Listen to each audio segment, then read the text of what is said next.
আজকে আমি স্টেজে আসার আগে একটা ভিডিও দেখছিলাম। এনায়েতুল্লাহর মতো পাগল ওইটাও কাফের থেকে অনেক সরে আসছে। ওই তাহেদি গিয়াসি ওই পাগলটারে দুইটা চটকনা দিয়া এখানে ঢুকায় দিলে দেখবেন যে আপনাদের লাইনে কথা বলতে। আমার কাছে একটা ভিডিও ক্লিপ একজন পাঠাইছে, দেখলাম সে ওয়াজের মধ্যে বলতেছে তার নাম হলো তারেক মনোয়ার।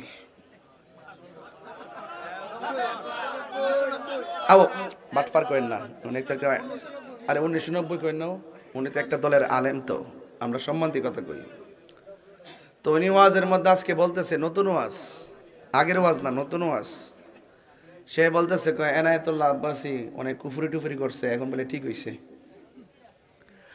আর আমার কথা বলতেছে তাহিরে দুইটা চটকানা দিয়া জেলে বইরে দিল, ওরা আস্তে আস্তে আমরা লাইনে ওয়াজ করব। তো কথাটা কি হইছে? তাহলে দেখেন আমাদের বিপরীতে ওরা কত নোংরা ভাষা ইউজ করে।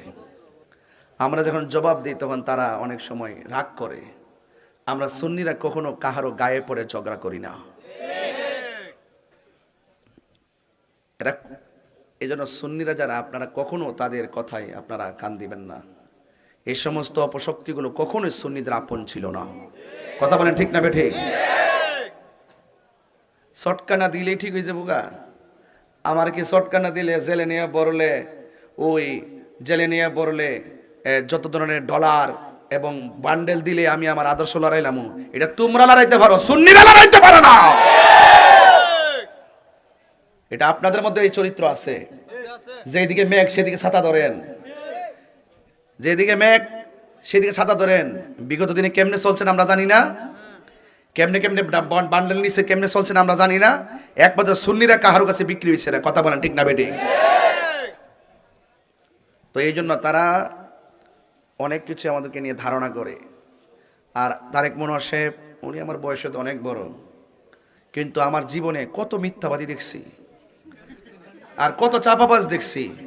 এই আমির হামজা সাহেবের মতন আর এই তারেক মনোয়ার সাহেবের মতন এত কাঁচা মিথ্যাবাদী আমার জন্মের পর আমি দেখি নাই।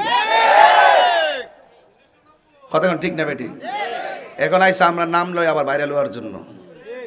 তাদের সাথে, জামাতের সাথে আমাদের কোনো রাজনৈতিক দ্বন্দ্ব নাই, তাদের সাথে আমাদের আকীদার দ্বন্দ্ব। আকীদা সংশোধন করুন, আমরা জোর করে নিতে না, আমরা এমনি যাবো। কথা ঠিক না বেটি? তো যাই হোক, আমি এটার তীব্র নিন্দা জানাই। উনি যে ভাষাটা ব্যবহার করছে, বাংলাদেশের অনেক মৌলবীরা আছে, এরা যখন বান্ডেল পায়, ডলার পায়, তখন দোয়ার বাসা পাল্টে জায়গা। এখন দেখছেন না কেউ সুদের